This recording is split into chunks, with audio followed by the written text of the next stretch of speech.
there are multiple parts of the brain that talk to each other. So reading isn't something that's natural. We weren't born to read. We were born to acquire auditory language. Reading is a function that we've figured out how to do about 5,000 years ago, how to create symbols and then assign meaning to those symbols.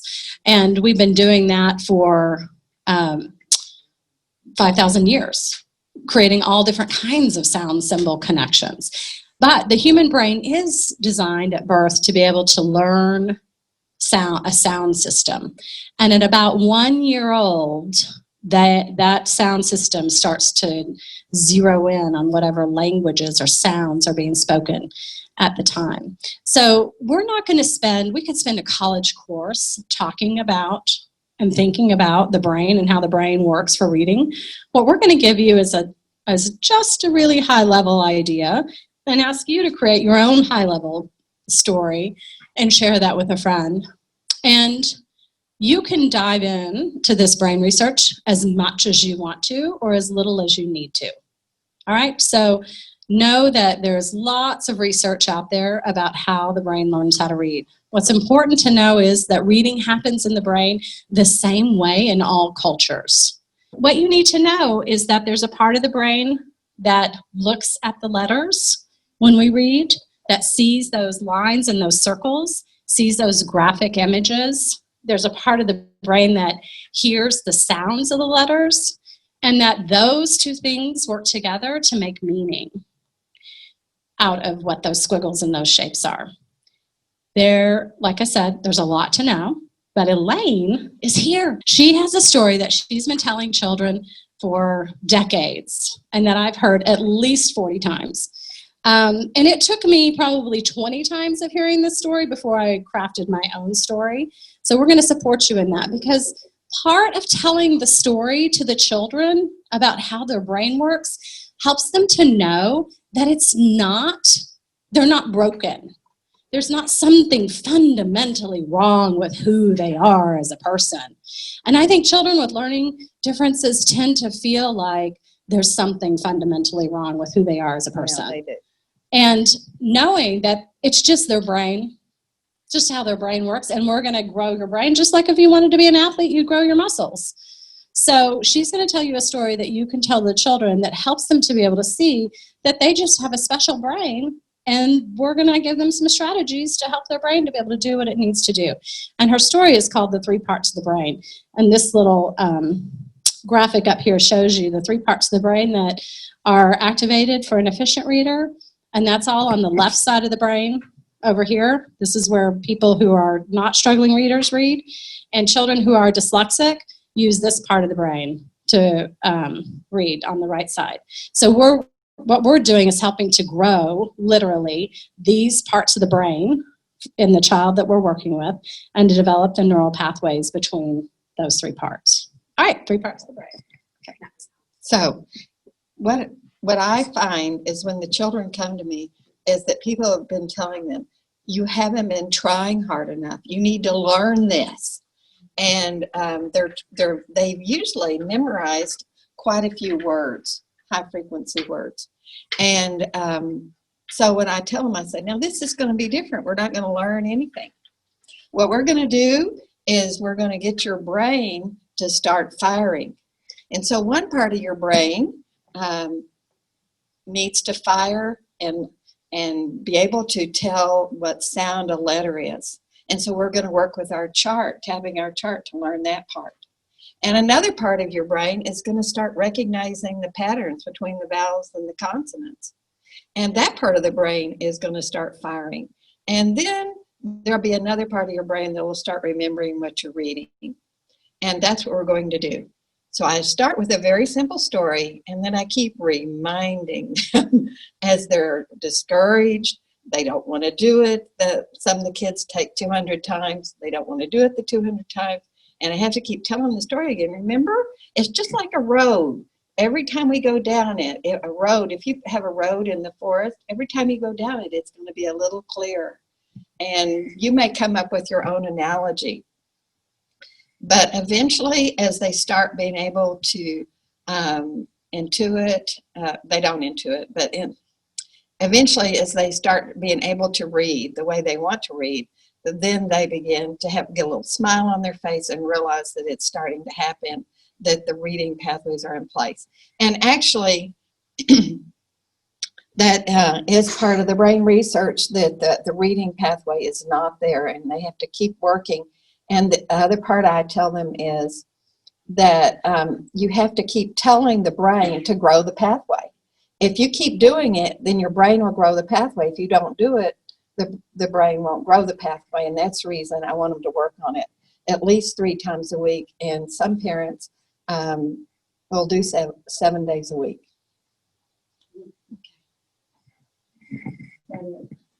Well, so we're going to do this. There's 2 things I wanted to say about that.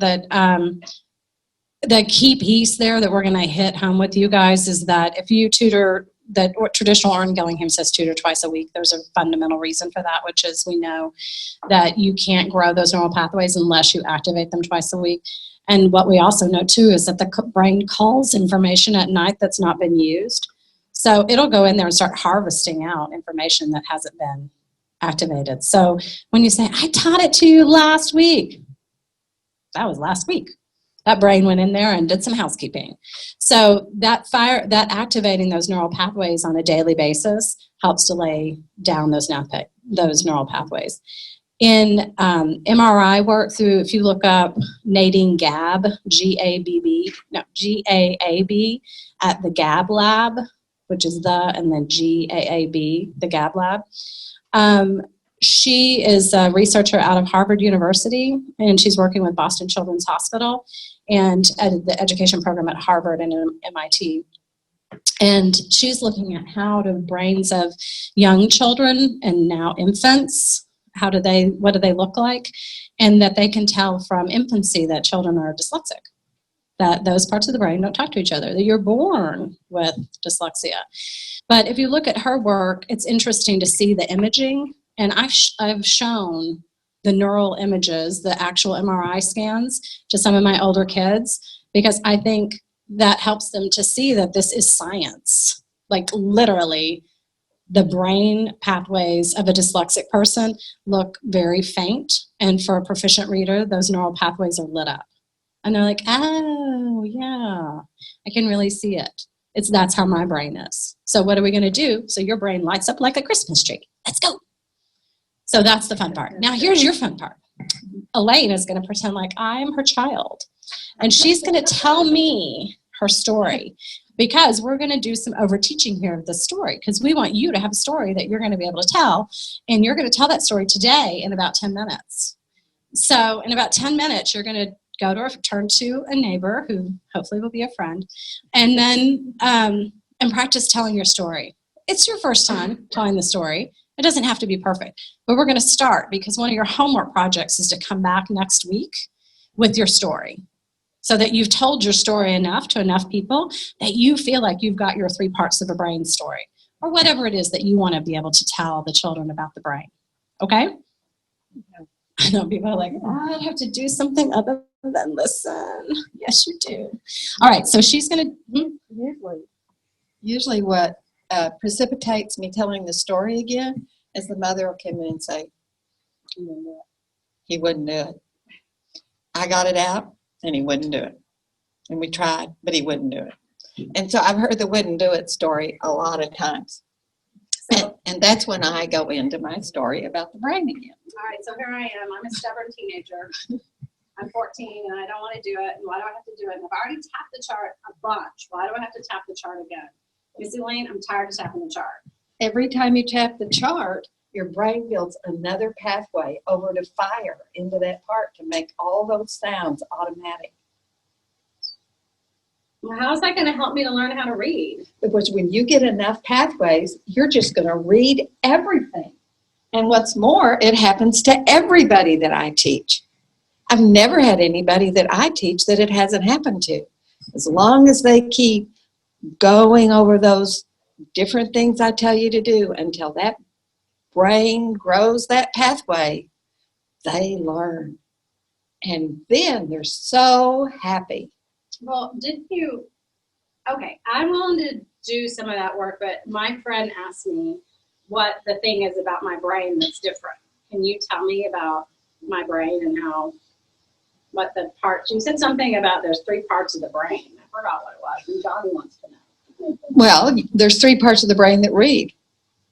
One part recognizes the sound that the letters make. One part recognizes the pattern, and another part remembers what you've read. And that's how the brain reads. But if those parts aren't firing, it's just like not having a light switch on. The brain doesn't remember. Is that why I have so much trouble reading? Yes. Okay. All right, well, I'll do it. So I'm going to give you your lesson to do. And this time, I want, when you come back, I'm going to check and see how it's going. Oh, and that's what we're going to do with you. So we're going to give you your lesson, then when you come back, we'll check. So take just a minute. We're going to take like 60 seconds for you to just formulate what it is. What are those pieces? So there's a piece of the brain that is a visual piece. There's a piece of the brain that sees the letters. There's a part of the brain that hears the sounds. There's a part of the brain that makes meaning out of those 2. There's actually more than 3 parts of the brain that talk to each other. There's an input, and then it goes into the visual. There's a lot of that. Yeah. The kids, and that's why I'm telling you, we're not giving you a brain science lesson. I am going to give you a 30-minute video to watch for homework where a woman is teaching a college-level course, and she does a beautiful job describing all of these things. So you're not going to leave here without this information. You will have a place to get that information and as much detail as you want. But I can guarantee you, if you want it so you can explain it to a parent who's asking questions, that's good. The kids don't really care. They'll buy whatever story you tell them. So, but the important piece of it is that we are looking at letters, we're learning about the sounds those letters make, and then we're going to look at how those letters go together to build patterns. Those are really the pieces. And then we remember with those patterns, we remember words. Well, the reason I tell those 3 parts, or those are the 3 things I'm asking them to do. I'm asking them to tap their charts. I'm asking them to do their spelling and their reading. And those are the 3 parts. And I'm asking them to do repeated reading of the patterns that they're working on. So that's how I came up with the story, was because with that story, it validates what I'm asking them to do. Yes. So are you basically saying the skills you're teaching them, they need a lot of repetition? Mm-hmm. So this is motivation to help them realize where that repetition is actually taking them, the benefit. Okay. Mm-hmm. Yeah. Yeah. So they walk away thinking, oh, okay, I'm activating the parts of the brain that need to be activated. It doesn't exactly match reading science, like about how the brain really learns how to read, but it's really close.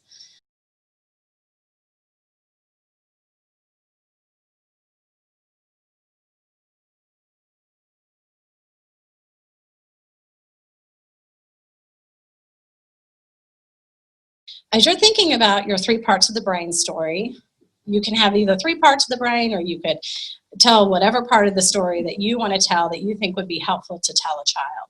So I want you to take just a minute and think about that, maybe draft it out, maybe do a little flow chart about what you want to talk about, maybe draw 3 circles about what you're going to talk about, the visual, the auditory part, being able to see the patterns in the words, make meaning out of the sounds.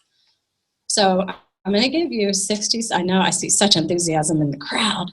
I'm going to give you just a minute of quiet time to think about what you would tell, what would you tell a child? And then we're going to practice with a friend in a super non-judgmental and supportive way, knowing that this is your first time to articulate this idea for yourself, knowing that you're going to articulate this idea a lot.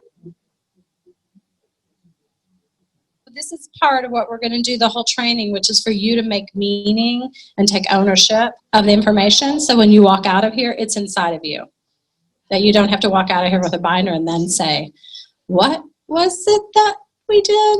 I think I remember. So I would love to have a couple people just from your seat, or you can come up here, tell your story, if anybody would like to do that. And I'll tell my story first. That my story changes depending on the age of my child.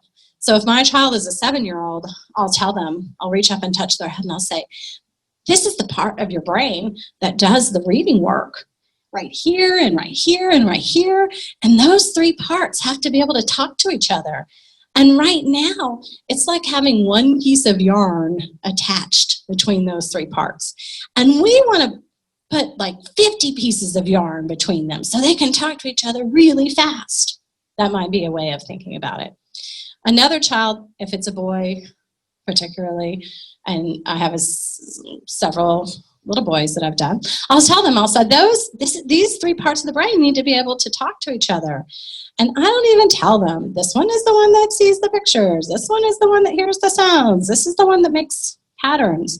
And I'll tell them, have you ever played with Thomas the Tank Engine train sets? And they'll tell me, yeah, but I don't do that anymore. And I'll say, no problem. You know, when you were playing with Thomas the Tank Engine, you put down one piece of track and then another piece of track. And to get from one station to the other, you had to lay down track. And that's what we're doing. We're building the track between those parts of your brain so that the information that we're learning can get there. And we want it to get there really fast. So we might lay down lots of tracks from one station to the other so the trains can get there as fast as they need to. Doesn't matter as long as the child goes, oh, right? That's all we're looking for. Oh, that's what we're going to do. You're not just trying to make me work. We're going to build track between my brain, the parts of my brain.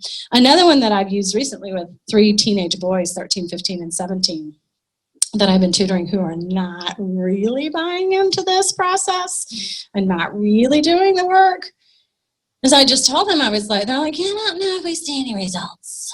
And we've been doing this for a couple months. And the mom is like, oh, I can tell a difference. Sometimes it's hard when you live inside your body to see that it's different. But I don't really see that much difference working with them because they're not really doing the work. So we talk about that. But I told him this last time, I was like, you remember that we talked about that there's 3 parts of your brain, and those 3 parts of your brain have to be able to talk to each other. And they need lots of pathways so that it can be fast. And you want to be able to read faster. You want to look at words and be able to decode them really quickly. That's what you want, but it's not going to happen unless you build the neural pathways. And the only way that's going to happen is by you doing the things that I ask you to do. So I'm like, you guys, have you ever heard of the Grand Canyon? Oh, yeah, we just went there a couple of years ago. They had actually gone there. And I was like, how long do you think it took the Grand Canyon to get formed? And they were like, I don't know. And I said, probably a long time. More than a month, would you say? Maybe more than a year. Maybe it took 1,000 years. Maybe it took 100,000 years. I don't know, actually, how long it took. But I'm going to guess it was quite a while for that water to travel from Colorado out to the Pacific Ocean every day, over and over again, eroding the dirt as it went in order to build that huge, canyon. And then the light bulb went on. And I was like, and that's how much work you need to do if you want to create the experience that you're looking for. And you're looking for the experience of being able to look at words and just know them. And that's, and then I go into this thing about, so are you willing to do that? Because you're 15, you're 17, you got to take ownership of your work. So it's a different conversation, depending on the age of the child, which seems fairly obvious, but I want to give you a couple of examples of what that looks like. So does anybody have a story they'd like to share with the group? You ratted me out? We're your friends. Okay, so years ago, this is the story I used to explain to my son who is dyslexic. Background, he's a very creative kid, loves to draw, art, all that stuff. And I'm sure as you find, or as you have found, dyslexic people rely heavily on the right side of the brain. So that is, your spatial awareness, your creativity, art, music, those kinds of things. So a little bit of stereotyping, but they seem to be very strong in those areas. So basically what I told my son was that being dyslexic means that everything is totally fine. There's nothing wrong with him whatsoever. What happens is many people who are good readers, their right and their left side of the brain talk to each other, and that the left side is for language and literacy, the L left. So he remembers that. And he's really strong on his right side of the brain. So we needed to get to the left side of the brain. And basically what was happening is as he's reading, the right side of the brain wasn't, the neural pathways, or the roads I call them, weren't there quickly. So he couldn't access it quickly and take like this quick shortcut. So what his brain was doing was taking this long detour all the way from the right side of the brain all the way around to the left side of the brain. And so because of that, because detours do take a long time, by the time he got there, sometimes the information he had learned had got lost along the way. And by the time it got to the remembering part, he forgot. And jokingly, me and my husband, when I was homeschooling him, used to call it Monday mornings Groundhog's Day, because we knew, like, okay, all the information has been gone over the weekend, and here we go with Groundhog's Day. But anyways, so I basically said, what we're going to do is we're going to build these roadways so you can take these shortcuts between the right and the left side of your brain, so that it's not going to be so difficult, so long, so arduous for you to read. And so doing the Orrick and Gillingham program allowed him to create those neural pathways so that he was able to, read quicker, understand quicker, things like that. And so basically, that's a long explanation of my story, is basically. Oh, yes, I used a bridge. So basically, we said that these neural pathways were bridges between the right and the left side of his brain, and that bridges, once you do construction, you know that it's not like a permanent thing, right? They're always doing construction on the roads. It requires some maintenance. So you're going to always have to continue doing this maintenance work. Just like in sports, when you're building muscle, just like in anything that you do, musicians, every day they practice. Sports players practice, and to strengthen your brain, it just requires practice. The more practice you give it, the stronger it gets, the stronger those bridges get to connect the right and the left side of the brain. Somebody else want to share their story? People shaking their heads no at me. Do you want to come up here, Alan? Or are you going to turn it? Here, come on up here, Alan. We need our lone male participant to come forward and be recognized. Thank you. Alan needs a round of applause. Thank you for putting me in front here. I have 3 sons, so my story's kind of tailored towards that. I put your brain is kind of built like a castle. So the visual will be the front. First thing you see, sound will be the walls of the castle, and then the pattern will be the tower of the castle. So you need all 3 parts of the brain to work together to build the castle. This takes time and practice to get it right. So by the end of the training session, the castle will be nice and strong. It'll be something that any prince or princess will be proud to live in. So. That was so sweet. Does somebody else want to give it a go? You can do it from your chair. I wanted to just touch on something that Kelly said, which is great, that right side of the brain that's firing for dyslexic kids, dyslexic children are learning how to read using the right side of the brain. They're actually not learning how to read. They're just memorizing words. And that part of the brain that we see on the right side is just where they're storing those words that they've memorized. And we know now that all reading happens on the left side of the brain, but I love how she helped him to go, this information we're going to move over to this side of the brain. And whatever story that you tell the child that gets them to buy in to doing the work is a beautiful story, which is why I would love for somebody else to share their story. Who would like to share this? Rebecca's like, don't look at me. Okay, Mrs. Fargo is going to share hers. I always start out my year telling the children I'm dyslexic and that I need their help throughout the year because I'm going to write D and P and leave things out. And if it has more than 5 letters, I am definitely going to make mistakes. I'm going to invert numbers. I am not going to mark their spelling wrong, and I am not going to mark them wrong if they invert a number. That we're just going to talk about and correct it. So, but I'd like them to understand that the right side of my brain is working on overdrive, and it's trying to make up for everything on the left side that's like a traffic jam. And it's trying to clear the pathways so that I see visuals. I'm going to remember your name. I mean, I'm going to remember your face, but I am not going to remember your name. And I call children different names in the room. And I apologize repeatedly and say, it's probably going to happen all year long, but I'll work on it. And so that if I can get my visual to see the patterns, then I can see the sounds and then I can make the words.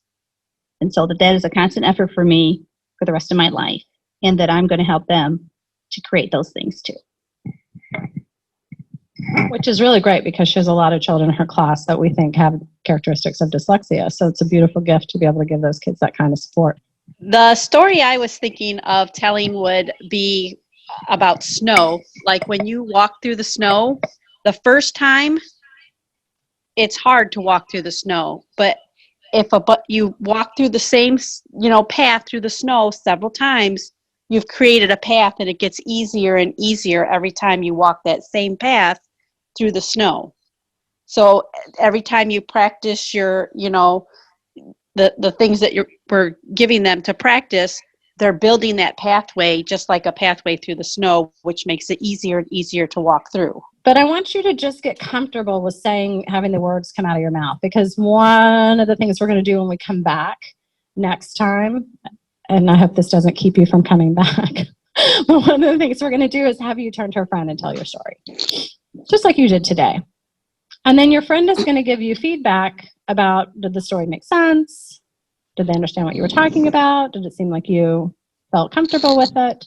Because part of what we're doing in this training is certifying you to be a brain-friendly reading tutor, so that if you want, you can have your name and contact information on our website as we build a list of people who are brain-friendly reading certified. And in order to do that, what we need to do is make sure that you really understand what it is that we have taught you. So we're going from mastery learning and being able to see that you're proficient with the pieces of the program. And this is one small piece. And the way we're going to evaluate that is have you share with a friend.